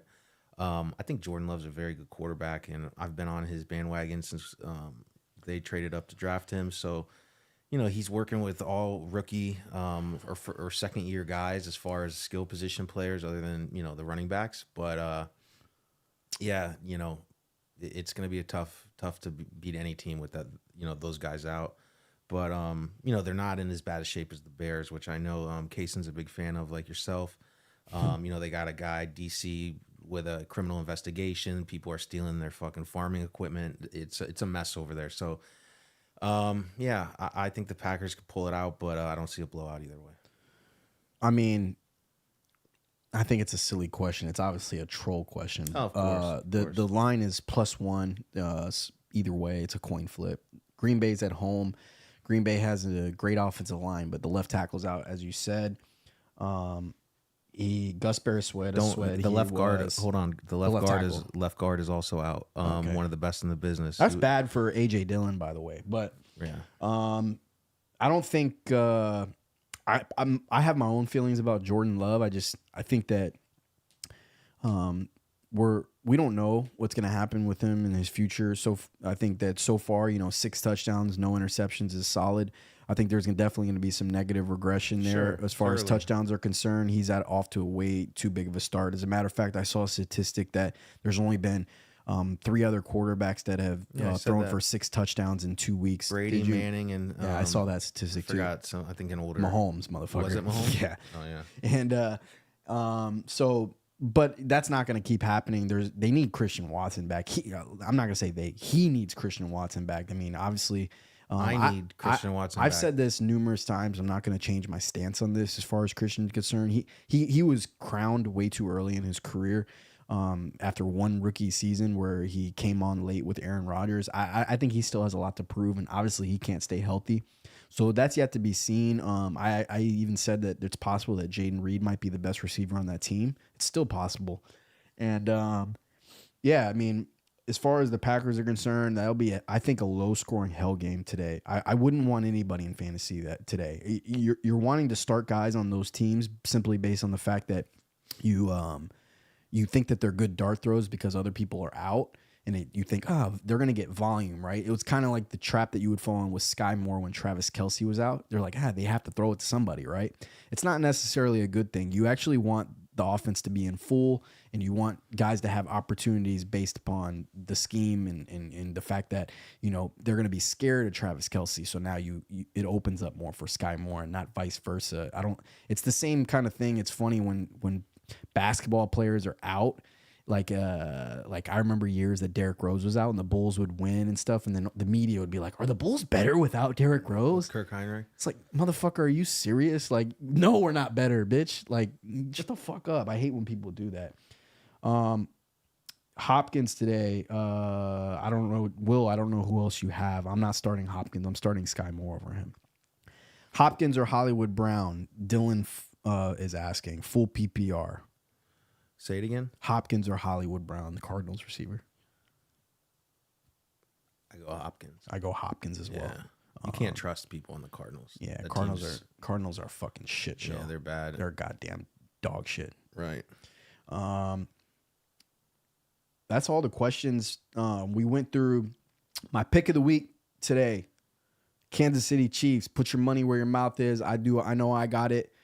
Kansas City minus 12.5. I got them in a huge blowout. I got them parlayed everywhere because I have all my fantasy football lineups with Patrick Mahomes. I'm not starting Justin Fields. So you could see all together that I'm all in on Kansas City. What game are you gonna be watching at? Yeah, 4? I mean, I got Pat Mahomes in both of my DraftKings lineup for $1,000. I'm not starting Justin Fields. My pick of the week is Kansas City. And who's your team? My favorite team's the Bears. So you know that there's not any feelings involved when it comes to this. I just think that, Kansas City is going to be an absolute rout today. And if I'm right, I'm going to hit all across the board. I like the Jaguars. And the Jaguars are the pick there. Once again, here is my two DraftKings teams. They're built very similarly. The only difference is Zay Flowers and Bateman at the Ravens position. And then you have at the flex Sky Moore and Kenneth Walker as a difference. And then at the running back, you got Tony Pollard and Joshua Kelly as a difference, obviously based upon salary. So that'll do it for today. We got one last question before we get out of here. Sup, boys? Can y'all pick 3 running backs for me? Full PPR. Mixon, Madison, Kyron Williams, Rashad White, Brian Robinson Jr. Mixon, Kyron, Brian Robinson. Full PPR. Madison. There's no fucking way I'm starting Madison. I'm 100% starting Kyron Williams. Correct. 100% starting Kyron Williams. Rashad Robinson. White, I'm taking him out. I'm starting Brian Robinson and Mixon. I got the same 3 as him. Perfect. Mixon, Brian Robinson, and Kyron Williams. I'm doing this based upon volume. Rashad White is the one guy that you can consider possibly starting over Brian Robinson based upon matchup and the fact that Brian Robinson actually is only getting like 50 to 60% of snap shares, which he's been balling though. but he's been good. There's no way you could take him out of your lineup. Kyron Williams is 100% volume. Mixon is 100% volume. They don't have anybody on their depth chart behind them. They're going against each other, which is even sexier because it's Monday Night Football, so you get to save those guys. That's always always fun. Dun, dun, dun, dun. Dun, dun, dun, dun, dun. All right, we're out. Peace. Bye. Sunday Night Football. NFL Week 3 football. Let's fucking go. Peace.